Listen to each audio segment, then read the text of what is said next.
accompagner cet élargissement ou bien cette transformation de la structure démographique du Maroc. Donc, ce qu'on a enregistré en termes d'effectifs, on va le revoir ici en termes de la transformation structurelle de la population marocaine. Le poids de la population démographique va passer pratiquement en 2014 de 9% à 17% en 2030 ou bien 2034 et à 24% en 2050. C'est-à-dire en 2050, le quart de la population sera des personnes âgées. Et vous pouvez imaginer les problèmes qu'on va voir qui vont peser sur la société marocaine en termes de prise en charge de ces personnes âgées, parce que c'est des personnes qui sont accompagnées, c'est un âge qui est accompagné par des maladies. On va voir le nombre de maladies qui va se multiplier, et on va voir aussi le nombre de fratries qui va baisser, et posera le problème de prise en charge de ces individus, parce qu'ils vont se retrouver, beaucoup de gens vont se retrouver sans frère, sans sœur, parfois unique, ou bien avec un frère unique, ou bien une sœur unique. Donc, la prise en charge va se poser avec beaucoup d'acuité dans l'avenir, compte tenu des évolutions démographiques et des tendances qu'on a utilisées pour dégager ces chiffres. Donc, les conséquences de cette évolution démographique, comme j'ai dit, il y a une réduction de la fratrie, comme on a dit, c'est le nombre de frères et sœurs qui va se réduire davantage. Il y a la nucléarisation des ménages, c'est-à-dire on va se retrouver avec des ménages qui vivent seuls ou bien des ménages qui vivent uniquement à taille réduite, c'est-à-dire femmes et enfants, un enfant ou deux. Il y a aussi l'intensification de la migration compte tenu de la transformation économique que vit le pays. Et on va assister à une migration de plus en plus parce que, comme on a vu ici dans la partie au milieu, il y a un élargissement de la population en âge d'activité. C'est-à-dire que c'est un effectif qui va augmenter, qui va créer une pression sur le marché du travail. Et pour trouver du travail, il faut migrer, il faut aller dans des zones où il y a du travail.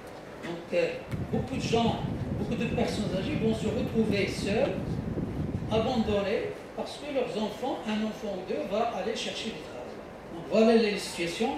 Vous pouvez combiner beaucoup de situations, on va se retrouver déjà avec une situation très compliquée, avec un minimum d'informations.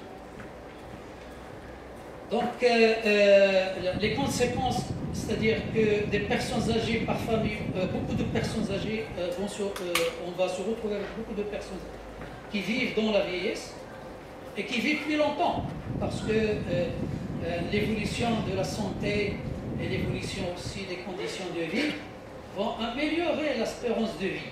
Donc on va se retrouver avec des personnes âgées qui vont aller au-delà de 80 ans.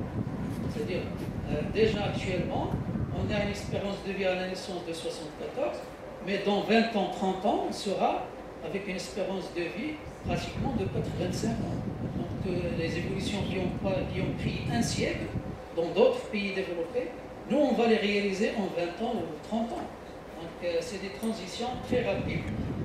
Alors, parmi les autres conséquences, c'est qu'on va retrouver dans des familles, de plus en plus il y a des difficultés de prendre en charge des personnes âgées, comme j'ai dit, par manque de soutien. Il y a des personnes âgées qui se retrouvent tout seuls, sans enfants, sans femme, ou bien une femme qui va se retrouver seule, sans mari.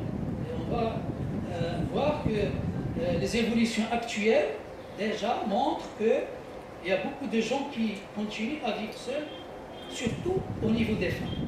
C'est-à-dire une fragilité de l'état matrimonial des personnes âgées qui est beaucoup plus alourdi au niveau des femmes. Parce que généralement les femmes, lorsqu'ils perdent leur mari, ils ne se remarient pas.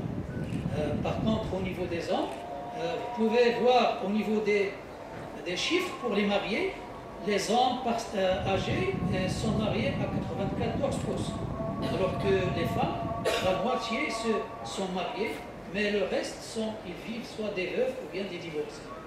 Voilà une des caractéristiques qu'on peut tirer des statistiques à l'échelle nationale, c'est que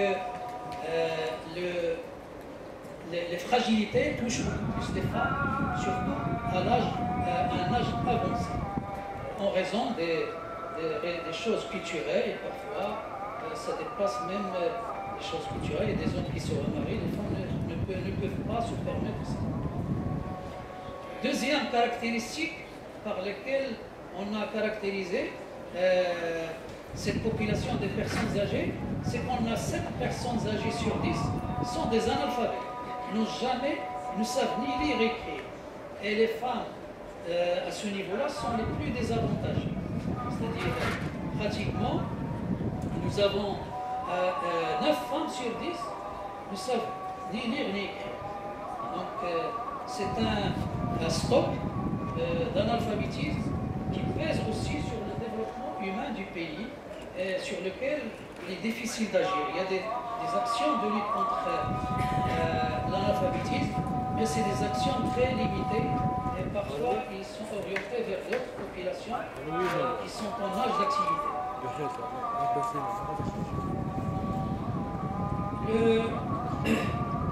Le troisième niveau par lequel nous avons essayé de caractériser les personnes âgées, c'est leur participation à la vie économique ou bien à la vie active. Et là, on a constaté que قبل ما تخرجوا ما تنساوش تابوناو في لاشين يوتيوب وتبارطاجيو لا فيديو مع صحابكم ومواقع التواصل الاجتماعي. ما تنساوش ديروا جيم وتضغطوا على الجرس باش يوصلكم جديد ديالنا.